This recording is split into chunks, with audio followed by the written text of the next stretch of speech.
Human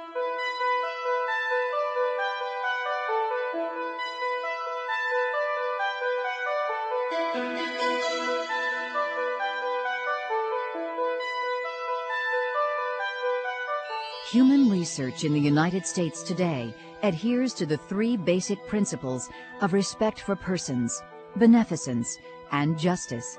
But that wasn't always the case. The 1970s were a tumultuous time in many areas of American life. This period also marked a turning point in how human research was controlled in the United States. Before, researchers independently decided what was studied and how studies were conducted. Now, the current system provides protections, including ethical review by committees separated from the research. This change started with a focus on human research studies considered by many to be unethical.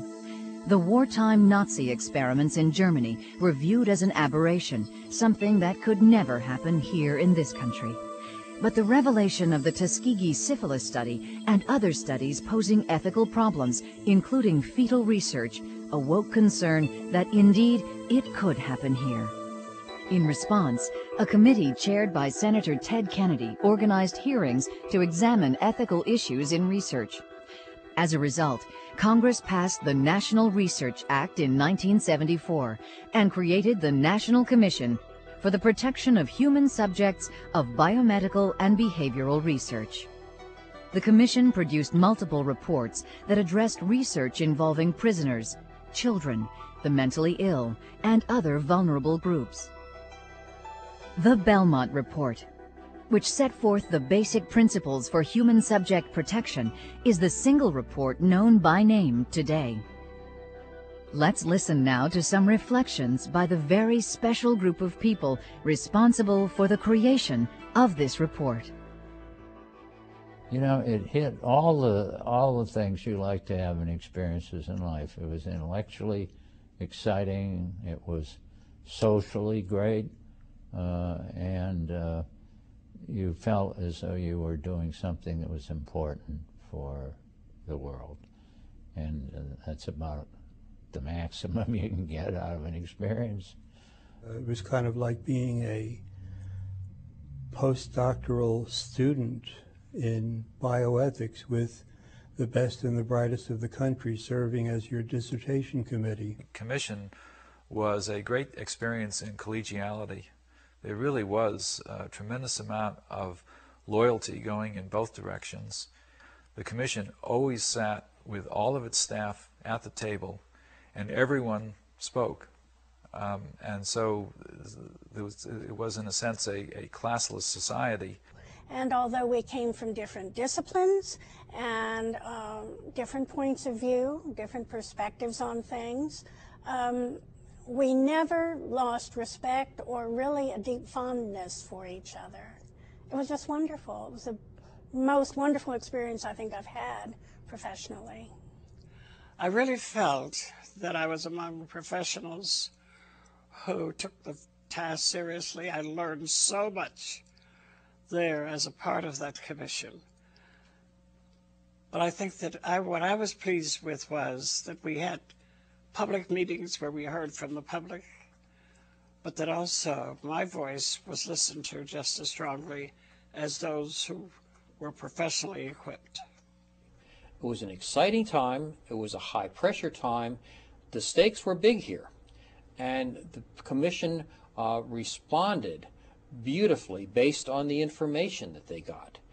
They took into account, some of the emotional overlay and concern as well, and recognized the kind of importance of the public policy that they were representing with their recommendations, but they also paid attention to the facts, believing, as Ken Ryan, their chairman, often said, good ethics begins with good science and good facts.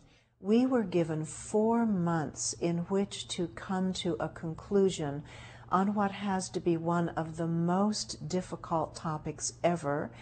And I remember that it took us almost 4 months to develop a common language so that when the scientists talked, the rest of us understood what they were saying. And when the lawyers talked, the ethicists understood what they were saying. It was the first national commission to operate totally in public. And if I remember the most daunting thing, it was to discuss issues like fetal research and abortion in public, in the sense that you had to deliberate in public. So no behind closed doors and emerging with a consensus. The consensus had to be hashed out with an audience, in front of an audience. And that was quite unnerving at the time. And so I remember those two things. Controversial topic, probably one of our most controversial topics of all in front of everybody else. It was quite astonishing. But we reached consensus. Certain ethical principles became government regulations. I think that was almost unprecedented, that a series of moral principles would be engraved in actual official regulations subsequently. So as one member of the commission, I never anticipated that that would transpire. I think we did a pretty good job. We didn't have any idea that Belmont would have the impact that it has. I didn't think much attention would be paid to it. To me, it was not a major contribution at the time. It was simply a kind of secondary to our principal work, which was the recommendation of regulations. So I was pleasantly surprised that within a few years it had been so widely praised and used. The thing I like about the Belmont Report is that you don't have to have 4 dictionaries to read it. You bring it within the grasp of people so that they can understand it and can use it. And then that begins to build confidence, neighbor to neighbor, community to community. The beauty of the Belmont Report is it's short, it's succinct. It comes out with not just philosophically vague thoughts. It's written very well, and in about a dozen pages, you have the tools you need to consider research.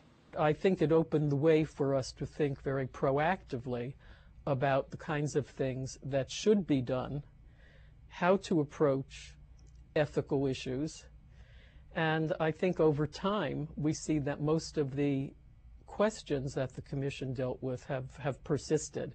We haven't found any answers.